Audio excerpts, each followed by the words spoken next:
প্রিয় দর্শক, আপনারা যে যেখানে আছেন সকলকে প্রীতি ও শুভেচ্ছা জানিয়ে আমি নিউ ইয়র্ক থেকে রতন তালুকদার লাইভ শুরু করছি। আজকের বিষয়টি সেই একই পেঁচাল, সেটা বলতে চাচ্ছি পিনাকি ভট্টাচার্য ওরফে আমি যাকে বলি পিনাকি ইসলাম হুজুর। এই কারণেই বলি, উনি যদি হিন্দু থেকে মুসলমান হয়েই থাকেন তাহলে ওনার নামটা চেঞ্জ করেন না কেন? উনি নাম চেঞ্জ করুক, নাম চেঞ্জ করে ওই ধরনের কোনো একটা নাম নেই। নাম চেঞ্জ না করাটাও তো মুসলিমদের প্রতি এক ধরনের প্রতারণা করা। সে প্রতারণা দেশ থেকে করে এসেছে আগে, সেটা আগেও বলছি, আমি আবার বলছি, আমি বারবার বলবো। যে প্রতারণা করে ভারতে এসে আত্মরক্ষা করেছে, তারপর ভারত থেকে 2 নম্বরই রাস্তায় প্যারিসে গেছে থাইল্যান্ড হয়ে। তো ভারত তার আত্মরক্ষা করেছেন, তো কোথায় কোথায় সে ভারত, এটাই তো পৃথিবীর নিয়ম। যে উপকার করে তার উপরেই তার বৃত্তৃষ্ণা আসে এক সময়, এবং এটা কন্টিনিউ করতে থাকে। এটা একটা লাইন। আরেকটা লাইন হইতে পারে, বাংলাদেশে আউলা জাউলা লাগানোর জন্য ভারতের পারপাসে সে সার্ভ করতেছে, এটাও হইতে পারে। এটা আমি এত জোর দিয়ে বলছি না এই কারণেই, জোর দিয়ে বলছি না এই কারণে যে ও যে পরিমাণ দুষ্ট, যে পরিমাণ দুষ্ট এবং ভণ্ড প্রতারক, ওর দ্বারা এখন যা করছে ওইটাই ওর চরিত্র। বাংলাদেশেও সে তাই করে এসেছে। সেই কমিউনিস্ট পার্টি থেকে শুরু করে সেই শাহবাগী আন্দোলন থেকে সব কিছুতেই ওই জামাতি, সে আবার জামাতিদের জামাই বাবু। আপনারা তো জানেন বোধহয়, সে জামাত হলো তার শ্বশুর বাড়ি। জামাতের একজন নেতার কন্যা সে বিয়ে করেছে, বিয়েতে আপত্তি নেই, করতেই পারে, যে কেউ যাকে খুশি তাকে বিয়ে করতে পারে। আমি মনে করি সেটা খুবই ব্যক্তিগত ইস্যু। যদিও কোনো ব্যক্তি যারা পাবলিক নিয়ে কাজ করে তাদের কোনো তাদের ব্যক্তিগত জীবন বলতে কিছু নাই। আপনারা যদি মনে করেন, যেহেতু আমি আপনাদের সঙ্গে আমি আমি কাজ করি মিডিয়া, পত্রপত্রিকা, টেলিভিশন, আমার কিন্তু ব্যক্তিগত জীবন নেই, আমার সব কিছু আপনারা জানতে পারেন, এভরিথিং ওপেন। এবং কেউ যদি আমার সম্পর্কে একটা ব্যক্তিগত ব্যাপারও জানতে চায়, আমি মনে করি যে কোনো ভুল না, আমি সেই প্রশ্নের উত্তর দিতে বাধ্য। এটাই এক ধরনের সততা। যেমন রাজনীতিবিদ, সাংবাদিক, বুদ্ধিজীবী, প্রশাসনের বড় কর্মকর্তা, সরকার প্রধান, রাষ্ট্রপ্রধান, তাদের কোনো ব্যক্তিগত জীবন থাকতে পারে না। তাদের সবকিছুই জনগণের কাছে স্পষ্ট হতে হবে। এটাই জবাবদিহিতা এবং এটাই নিয়ম। এই যে আমেরিকান, আপনারা দেখেন আজকে যে আমেরিকার প্রেসিডেন্ট, আচ্ছা বলুন তো, তাকে নিয়ে কোন ধরনের আলোচনা, ব্যক্তিগত কতগুলি মেয়ের সঙ্গে প্রেম করেছে, কি করেছে, কাকে কত টাকা দিয়েছে, ট্রাম্পের বিরুদ্ধে কেস হয় নাই, এখনো হচ্ছে, কন্টিনিউ হচ্ছে, দেশে বিদেশে হচ্ছে। ওই ওই কিছুদিন আগেও শুনলাম ইংল্যান্ডেও এক মহিলা দাবি করছে যে ট্রাম্পের সঙ্গে প্রেম ছিল, হোয়াটএভার। হইতেই পারে, তো এগুলি কি কেউ লুকিয়ে রাখে? ট্রাম্পকে তো এই জন্য জেলও কাটতে হয়েছে, 1 ঘন্টার হইলেও জেল কাটতে হয়েছে। তো আইন আমেরিকায় প্রেসিডেন্টকেও ক্ষমা করে না। সেটাই সেটাই আইন তার নির্দিষ্ট গতিতে চলে এবং চলতেই থাকে। এটা আবহমান কাল থেকে আমেরিকার সংস্কৃতিতে, রাজনীতিতে, অর্থনীতিতে চলে আসছে এবং সবসময় চলতে থাকবে। আমাদের সেই জবাবদিহিতা নেই বলেই আজকে আমাদের দেশে রাজনীতিবিদরা চুরি ডাকাতি করে, দেশের সম্পদ লুণ্ঠন করে বিদেশে পাঠিয়ে তাদের সন্তান সন্ততিদেরকে বিদেশে পড়াশোনা করাবে, বিদেশে অট্টালিকা বানাবে, সেখানে থাকবে। জবাবদিহিতা নেই, সেই একটি মাত্র কারণ সীমাহীন দুর্নীতি রাজনীতিবিদদের, যেমনটি হয়েছিল শেখ হাসিনা সরকারের এই 16 বছরের সীমাহীন দুর্নীতি। এবং প্রধানমন্ত্রী তখন খুদ নিজে পর্যন্ত স্বীকার হতে, এক বাসা চাকর 400 কোটি টাকা চুরি করে, বা বাসা চাকরি 400 কোটি টাকার সম্পদ। প্রধানমন্ত্রী, আমি তো মনে করি শেখ হাসিনা এটা দুঃসাহসিক, মানে সাহসের কথা বলছেন, যে সাহসের কথা অনেকেই সাহস করে বলতে চায় না। অনেকেই শেখ হাসিনাকে বলেন যে শেখ হাসিনা এটা বলা ঠিক হয় না। আমি কিন্তু মনে করি যে শেখ হাসিনা ওই দিন একেবারে রাইট কথা বলেছেন। উনি মন থেকে, সততার সাথে, তার অবচেতন মন থেকে যে সততা বেরিয়ে আসলো, এবং সেই সততা যে তিনি বলছেন, আমি মনে করলাম এটা এক ধরনের সাহসিকতার পরিচয়। এবং এটা সম্ভবত শেখ হাসিনার মতন একজন বিজ্ঞ রাজনীতিবিদ, 4 দশকের রাজনীতিবিদের দ্বারাই এটা সম্ভব। আপনাদেরকে আরেকটা কথা বলি, এক্সাম্পলটা, যেহেতু আমি শেখ হাসিনা, আমি কিন্তু আওয়ামী লীগও করি না, কোনো কিছু না, খালেদা জিয়া একই জিনিস, একই ব্যাপারে কিন্তু খালেদা জিয়া 40 বছরের রাজনৈতিক জীবন। খালেদা জিয়া একটি গুরুত্বপূর্ণ কথা বলেছিলেন, আপনারা সকলে এটা জানেন, যে নিরপেক্ষ পাগল আর শিশু ছাড়া পৃথিবীতে আর কেউ নিরপেক্ষ উম, নেই। এই এই যে বাস্তবতা, বিএনপি অনেক চুরি করেছে, বিএনপি ক্ষমতা আজকে কেন এই জন্য বলা হচ্ছে যে আজকে এক এক এক চুর তাড়িয়ে আরেক চুরকে ক্ষমতা নেওয়া। আজকে জামাতের জনপ্রিয়তাটা কি কারণে বাড়তেছে, এটা তো বলার অপেক্ষা রাখে না। আমি জামাত পছন্দ করি, জামাতে ভোট দিব কি দেব না, জামাতকে দল করব কি করব না, ডাজন্ট ম্যাটার। এটা কোনো কিছু ম্যাটার করে না। ম্যাটার করে ওইটাই যে জামাতের যে জনপ্রিয়তা বাড়তেছে। আজকে ঢাকা বিশ্ববিদ্যালয়ে আপনারা ভাবতে পারেন এটা হইল, ঢাকা বিশ্ববিদ্যালয়ে জামাতে ইসলামের ছাত্র সংগঠন ছাত্র শিবির পাশ করতে পারে, জাহাঙ্গীরনগর বিশ্ববিদ্যালয়ে পাশ করতে পারে, এই জনপ্রিয়তা কেন হলো? এই এই এটার একমাত্র কারণ, জামাতের ভিতরে যত ধরনের কালিমা থাকুক, অন্তত জামাত একটা জিনিস যেটা মানুষের কাছে, দেশের মানুষের কাছে মানে নিজেদেরকে করতে পেরেছে, যে তারা উচ্ছৃঙ্খল না, তারা ভদ্র, বিনয়ী। তারা হয়তো আপনাকে পিছন থেকে ছুরি মারতে পারে, নো ডাউট, আমি এটা অস্বীকার করি না। কিন্তু জামাতের যে আচরণ, জামাতের যে শৃঙ্খলা বোধ, যে তাদের ব্যবহার, চাল চলন, কথা বার্তা, বেশভূষ, সবকিছুই কিন্তু আজকের এই উচ্ছৃঙ্খল সমাজে আহ, মানুষ এটা পছন্দ করে। জামাতে এই কাজটাই করতেছে, এই কাজের জন্যই আজকে জামাতের এই জনপ্রিয়তাও বাড়ছে, এই কারণে তো আমি যদি বলি যে জামাত জনপ্রিয়তা বাড়ছে না, তাহলে এটা হইলো? জনপ্রিয়তা তো বাড়ছে এবং বাড়তেছে, কন্টিনিউ বাড়তেছে। আজকে জামাত বিএনপি কে পর্যন্ত চ্যালেঞ্জ করতেছে। বিএনপিকে, ডাকসুতে বিএনপিকে চ্যালেঞ্জ করে যদি জামাত পাশ করে আসতে পারে, জাতীয় রাজনীতিতে জামাতের অবস্থা যে বিএনপির নেক টু নেক হবে না, তার প্রমাণটা কি? কোনো কিছুই তো গ্যারেন্টি দিয়ে বলা যাচ্ছে না। দেশে যদি সত্যিকার অর্থে ইলেকশন হয় ফেব্রুয়ারিতে, ডক্টর ইউনূসের যে নরবরে সিচুয়েশন, সেই সিচুয়েশনে উনিও হয়তো চাচ্ছে যে একটা ফয়সালা হোক। তবে আমি একটি কথা আপনাদেরকে বলতে চাই, এটা ভাবার কোনো কারণ নেই যে ডক্টর ইউনূস ক্ষমতা ছেড়ে কারো কাছে ক্ষমতা দিয়ে তিনি চলে যাবেন। তিনি একটা বন্দোবস্ত করে যাবেন। তিনি ক্ষমতা আর অলিন্দে থাকতে চাবেন। হইতে পারে তিনি আহ, প্রধান উপদেষ্টা থেকে পদ থেকে একটা অন্য একটা ইস্যুতে ক্ষমতায় তিনি থাকবেন, সেটা হইতে পারে তিনি প্রধান রাষ্ট্রপতি, রাষ্ট্রপতি হইতে পারেন। এবং এই ধরনের ফয়সালাই হয়তো ভিতরে ভিতরে হবে। আমি জাস্ট আমার মনে যেটা আসছে আমি সেটা আমার মন থেকে বললাম। আমি তো একজন মানুষ, আমার তো বাক স্বাধীনতা আছে, আমি তো বলতে পারি আমি যদি মনে করি যে আমি এটা অনুমান করছি, অনুমানের কথাটা তো বলা যায়, এটা তো অপরাধ না, বলা যায়। তা আমার কেন জানি এটা মনে হচ্ছে ইউনুস স্বেচ্ছায় একেবারে যে মজা এই 13-14 মাসে পেয়েছেন, তিনি একেবারে এটা ছেড়ে চলে যাবেন, এটা আমার অন্তত আমার বিশ্বাস হয় না। আপনারা একটা জিনিস লক্ষ্য করবেন, আমি আমি অবশ্য শুরু করছিলাম আমাদের জামাইবাবু পিনাকিকে দিয়ে, আমি ওই জায়গায় আবার আসছি, কিন্তু এখানে একটু কথা বলতে চাই। ডক্টর ইউনুসকে আমি খুব ভালো করে চিনি, ডক্টর ইউনুস সম্পর্কে আমি আমার অনেক স্টাডি, আমি ব্যক্তিগতভাবে ওনাকে একাধিকবার দেখেছি।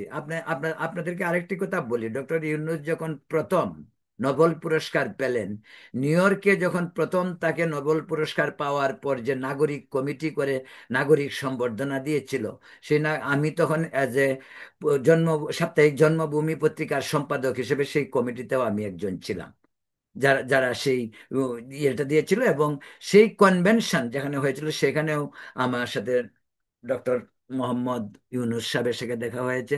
এরপর আরো একাধিকবার দেখা হয়েছে। আমি এটা বলছি না যে উনি উনার সঙ্গে আমার রাজ্যের কথা হয়েছে, তা নয়। তবে উনাকে আমি চিনি।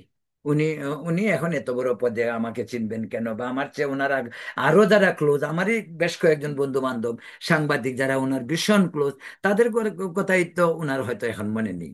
যাই হোক, আমি ওটা বলছি না, একেবারে ব্যক্তিগত ব্যাপার এবং এই বিষয়টা বলতে চাচ্ছি না। তবে আমার একটা ধারণা, আমি যতটুকু ডক্টর ইউনুসকে চিনি, ডক্টর ইউনুস ক্ষমতায় থাকতে চাবেন। আরেকটি এক্সাম্পল আপনাদেরকে বলি, এই যে ডক্টর ইউনুস আমাদের দায়িত্ব নিলেন, ওনার বিরুদ্ধে এত কেস, শেখ হাসিনা ওনাকে অনেক হার্ড টাইম দিয়েছে।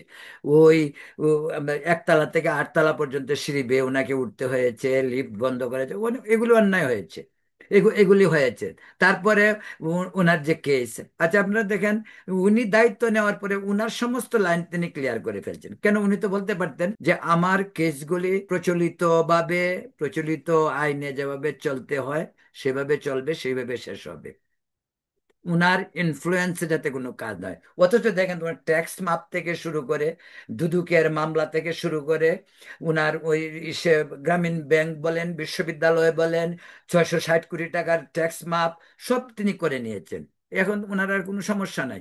উনি যদি চলেও যান তাও ওনার সমস্যা নাই। তবে আমি আপনাদেরকে গ্যারান্টি দিয়ে বলতে পারি, ডক্টর ইউনূস যাবে না। পরবর্তী যে সরকারই আসুক সেখানেও উনার একটা ব্যবস্থা বন্দোবস্ত হবে। উনার আজকের বাংলাদেশের যে রাজনীতির বয়ান, আর আজকের বাংলাদেশের যে রাজনৈতিক বন্দোবস্তর কথা আমরা শুনি, যে সংস্কারের কথা শুনি, সেই সংস্কার কদ্দূর হয়েছে কি হয়েছে আপনি জানেন। আজকে ভালো কথা মনে হলো যেটা, যে সংস্কারের কথা বলতে গিয়ে বলে যে পিনাকি পিনাকি হুজুরে আজকে বলতেছিল যে এত সংস্কারের দরকার কি। উনি আজকে বললো যে 16টা সংস্কার হয়েছে, 37টা সংস্কার হবে, উনি বলতেছে আজকে ভূতের মুখে রাম রাম। এই সংস্কারের জন্য সে ছাত্রদের মগজ ধুলাই করছে। এই সংস্কারের জন্য সে মাদ্রাসা শিক্ষক থেকে শুরু করে ছাত্রদেরকে উত্তেজিত করছে। আর সেই নাকি এখন বলে এত সংস্কারের দরকার নাই। মানে তার তার এখন ভারতে ইলিশ যাচ্ছে, তার মাথা খারাপ হয়ে গেছে। কিন্তু এটা খবরটা এখনো দেখি নাই। ভারত থেকে 200 ট্রেনের কোচ আসতেছে, 200 কোচ যে আসতেছে ভারত থেকে, এটা বোধহয় আমার মনে হয় উনি জানে, হয়তো বলে না। তো ওই পিনাকির বোধহয় জানা উচিত যে ভারতের সঙ্গে ব্যবসা শেখ হাসিনা যা করেছিল তার চেয়ে বেশি হচ্ছে এখন। ওটার ওনার অবগতির জন্য ওনাকে জানাচ্ছে। উনি আজকে আরেকটা কাজ করছে, ওনাকে যারা কমেন্ট করে, দেখলাম যে একটা লিস্ট দেখাচ্ছে দেশের মানুষের, যে তোমরা কমেন্ট করতেছো, তোমাদের বিরুদ্ধে সোশ্যাল মিডিয়ায় যে কমপ্লেন হবে পরে টের পাইবা, পরে দেখবা। উনি তো আবার অশ্রাব্য ভাষায় গালিগালাজও করে, অঙ্গভঙ্গি দিয়া বিভিন্ন কথাবার্তা বলে। উনি বলে মনে করে যে মানুষ বুঝে না, উনি বুঝার জন্যই করে, সেটাই করে। তবে আমি উনাকে উনাকে যারা কমেন্ট লেখে আমি তাদেরকে বলি যে সোশ্যাল মিডিয়া যদি কিছু করে তো উনাকে করে না কেন? উনার বিরুদ্ধে যে এত কমপ্লেন সোশ্যাল মিডিয়ায়, উনাকে তো কিছু করে না। আর আপনারা তার কমেন্ট লিখছেন, সেজন্য সে আপনাদেরকে শায়েস্তা করে ফেলবে, সব ভুয়া। ও উন্মাদ হয়ে গেছে। এই পিনাকি এখন বলতে গেলে উন্মাদ। এই জামাতের জামাই বাবু উন্মাদ হয়ে গেছে এখন। এখন সে, কারণ এটার বিভিন্ন কারণও আছে। সে মনে করছিল যে তার বিরুদ্ধে কেসগুলি উঠে যাবে, সে গিয়ে ডক্টর ইউনূস তাকে জামাই আর আদর করে নিয়ে যাবে, নিয়ে উপদেষ্টা বানাবে। তার কয়েকজন সঙ্গী সাথীও দেশের বাইরে আছেন, সে তাদেরকেও সঙ্গ করেন। উনি বলেন, একাধিকবার বলছে আমি আসতেছি, আমি আসতেছি, লক্ষ লক্ষ কোটি কোটি লোক আসবে। আচ্ছা ভাই, একটা হিন্দু লোকের কথা বাংলাদেশের কত পার্সেন্ট মানুষ খুব ভালো করে বুঝে। মানে বাংলাদেশের মানুষের একটা ধারণা, হিন্দু মানেই হলো আওয়ামী লীগ, হিন্দু মানেই হইল ভারতের দালাল বা ভারত। যদিও সব না, আমি মনে করি এটা টোটাল একটা রং জিনিস। কিন্তু এই কোন হিন্দু লোকটার পিনাকি যা করতেছে এমন এই দাপট কোন কোন হিন্দু লোকের আছে? আজকে যদি এরকম হিন্দু 10টা 20টা ছেলে থাকতো, তাহলে আজকে যে হিন্দুদের যে বিভিন্নভাবে নিগৃহীত হচ্ছে, হিন্দুরা কিন্তু 54 বছরের ইতিহাসে বাংলাদেশে তারা পরিসংখ্যান যদি আপনি দেখেন তারা কমতেছে, কিন্তু প্রতিরোধ করে নাই তারা কখনো। যে জিনিসটা তারা করতে পারতো, আমি এটা বিশ্বাস করি। নিয়ম, নিজের অধিকারের জন্য আপনাকে ফাইট করতে হবে। বাচ্চা যদি না কাঁদে মাও দুধ দেয় না। কিন্তু আমাদের দেশের এই যে হিন্দুরা এত সহজ সরল নিরহ, তারা তার নিজের অধিকারটি পর্যন্ত তারা বলেনি।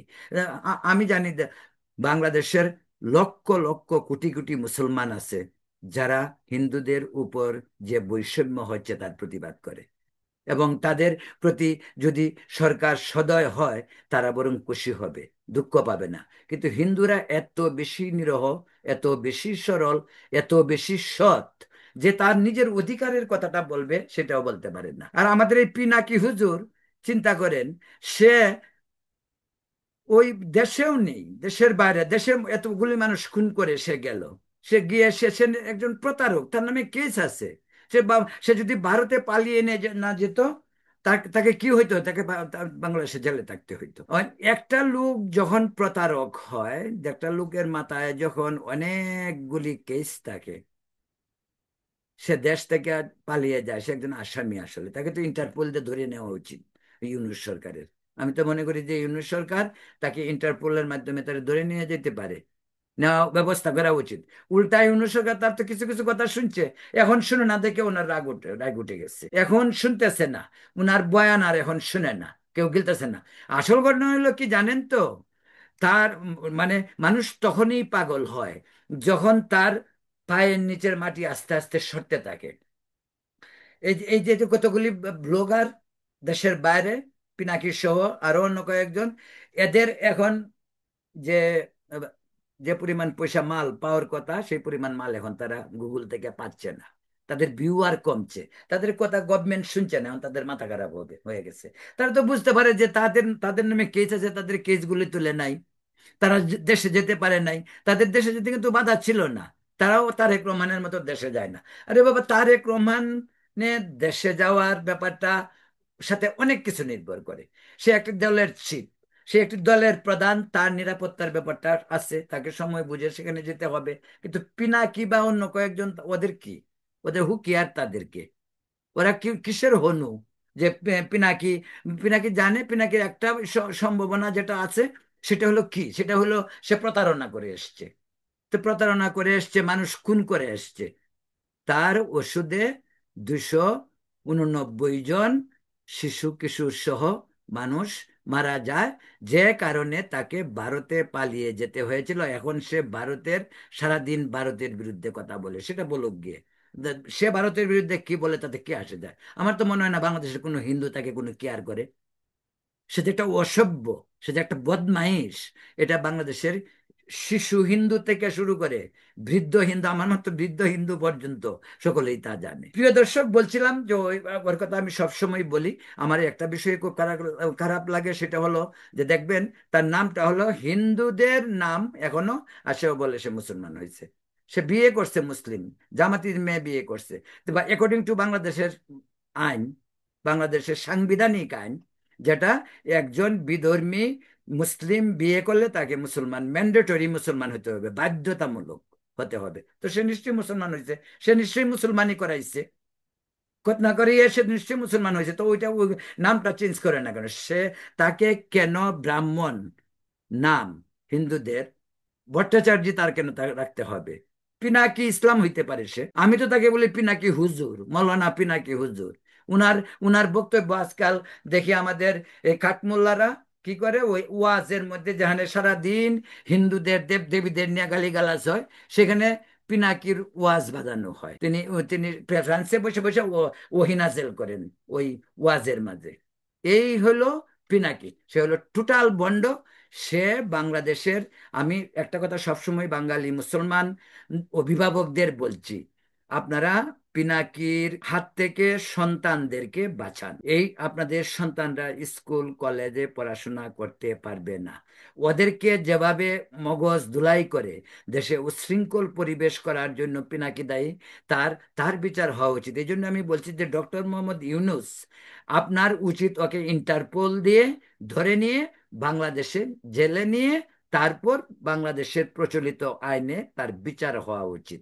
আর পিনাকি যে সমস্ত ভাইদেরকে ভয় দেখাচ্ছেন যে ওখানে কমেন্ট লেখলে পরে উনি এই করবে সেই করবে, তিনি ঠিকানা, সকলের ঠিকানা সংগ্রহ করেছেন।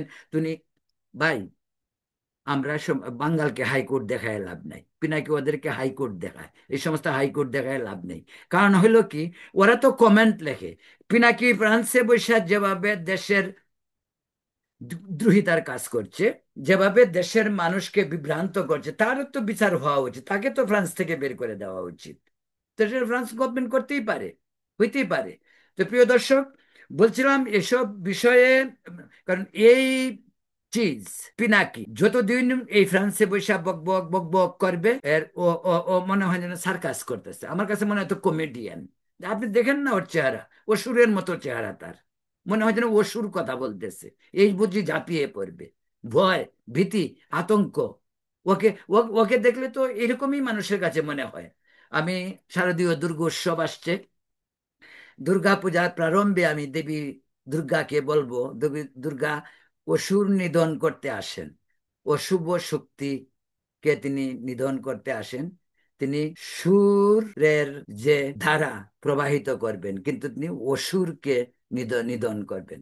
তা আমি চাই দেবী দুর্গা এবার এই পিনাকির মতো অসুরদেরকেও যেন নিধন করার কাজে দেবী দুর্গা আমাদেরকে, বাংলাদেশের মানুষকে, বাংলাদেশের মানুষ, জাতি, ধর্ম, বর্ণ নির্বিশেষে সকল মানুষকে এই সমস্ত অশুভ শক্তির হাত থেকে যেন দূরে রাখে। প্রিয় দর্শক, আজ এ পর্যন্তই। আবার আপনাদের সঙ্গে অন্য কোনো ইস্যু নিয়ে হাজির হব। এই পর্যন্ত আপনারা ভালো থাকুন, সুস্থ থাকুন। শুভরাত্রি নিউ ইয়র্ক থেকে।